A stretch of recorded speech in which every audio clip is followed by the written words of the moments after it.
I thought a good place to start really would be with the notion of the long view. How does Columbia look over time? And really start with you, Susan. You started several decades ago. How has the university... I think it was right after the Dutch bought Manhattan. How has the university changed since you first arrived? I know. I finally have arrived at that moment where I can no longer hide my age. And I did take out of my bio where it said 35 years of alumni relations and development experience. I thought, out. You know, just, she's a lot of experience. Just say a lot of experience. For me, I think most of you know, for me, there wasn't one arrival time at Columbia. There really have been 3 arrival times. And as I was thinking, as we were talking about this panel, and we were talking about a little bit of retrospective, I realized for me it was 1968, 1982, and 2002. And in a way, they were 3 different Columbias that I joined. 1968, September, I arrived, GS student working full-time at the university. Within the first year, for various just, you know, sometimes you're lucky and in the right place at the right time, I ended up as a junior secretary in the president's office. By 1974, I had moved into the development office. And I think what was so different then, I mean, obviously it was such a cataclysmic time for Columbia, and I was part of that. For me, of course, not being a senior administrator, it was an incredibly stimulating and remarkable time to be at Columbia, a remarkable time to be coming of age. I didn't expect to have a traditional college experience, and so I wasn't disappointed not to have one. You know, I think if you talk to all of us who were here then, people either thought it was just an amazing moment in history to be part of, or they were disappointed that they didn't have kind of 4 traditional years. And I was in the unbelievable opportunity to see society changing, you know, and so glad that I wasn't going through this as the Executive Vice President for Development and Alumni Relations, okay? Because I've thought a lot back about what could Columbia have done differently. At that point, all of alumni and development, even by the mid-70s, was in a couple of suites of offices on the 3rd floor of Low Library. So for alumni relations and development, you know, even though it was going into 68 was a pretty up-to-date model for its moment, it was still pretty small. When I came back in 1982, this was a time when Mike Sovereign was president, and we'd come through the tough 1970s, and there really was a commitment to rebuild the development program. And we were having a university-wide campaign, the first since the late 60s, and I came back to work on that. And by that point, we had moved off campus and we were in teachers' college space. And I have to say, at that point, because the focus was purely on development, there was a real neglect of the alumni relations aspect of Columbia. And then coming back in 2002 with Lee Bollinger, sharing this view that we had really missed the boat at Columbia in not having closer connections and more engagement of the alumni in the university. And one theory about that, you know, as I was thinking even this morning, in 1968 to 75, my first time here, I think alumni, there was this perception that all alumni had turned against the university because of the late 60s troubles. Now we would know better. Now we would know, do a national, global tour, take the president everywhere, talk to everybody, let everybody scream and gnash their teeth at how upset they were with Columbia, get it all out. Then it was stick heads in the sand, ignore, you know, shut the campaign down, don't do alumni relations because there's no way you're going to get people connected. And of course it was a self-fulfilling prophecy in a way.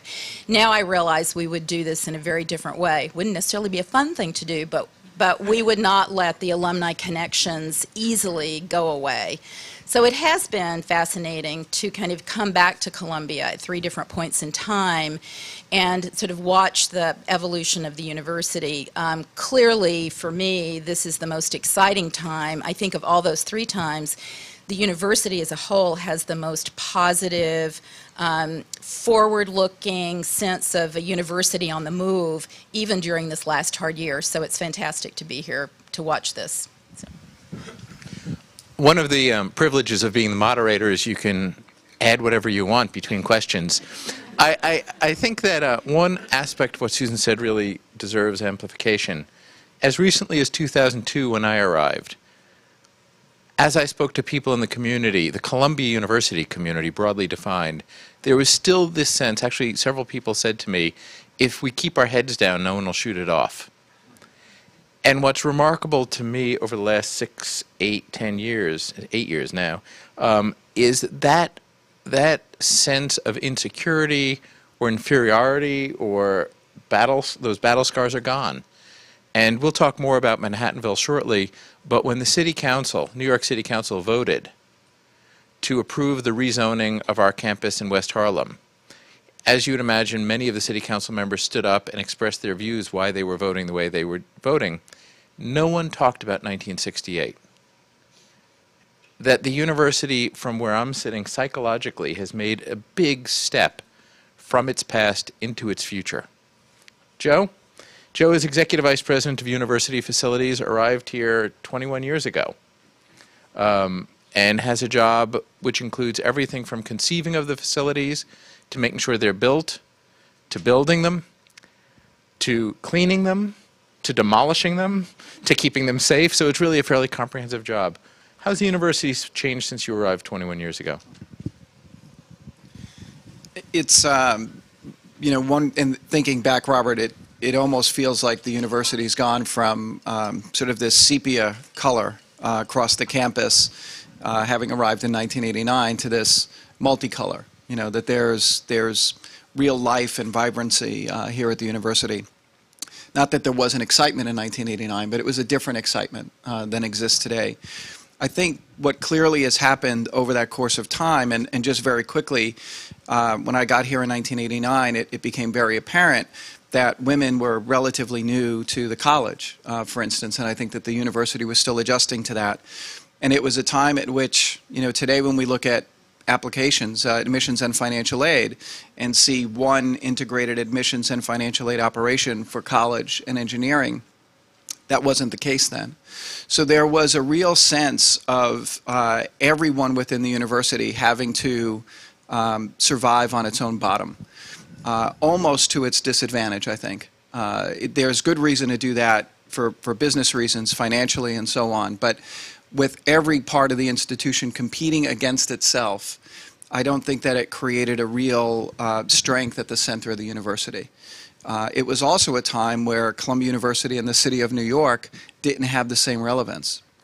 It was more Columbia University, and the city of New York was not necessarily an asset.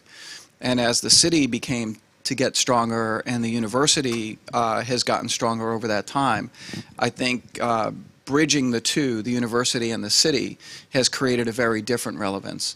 And not to say that there isn't a sense of competition amongst schools within the university, which is good, but I think that there's a clearer sense of purpose from the center of the university, a clearer set of goals and objectives, and a reason for everybody to really work together to make the whole stronger than any one of its parts, while we still really maintain tremendous strength and relevance in the core curriculum in Columbia College and the School of Engineering and so on. So we've sort of moved into this multicolor you know, world of vibrancy and purpose, and I think have evolved a real core set of strategic objectives.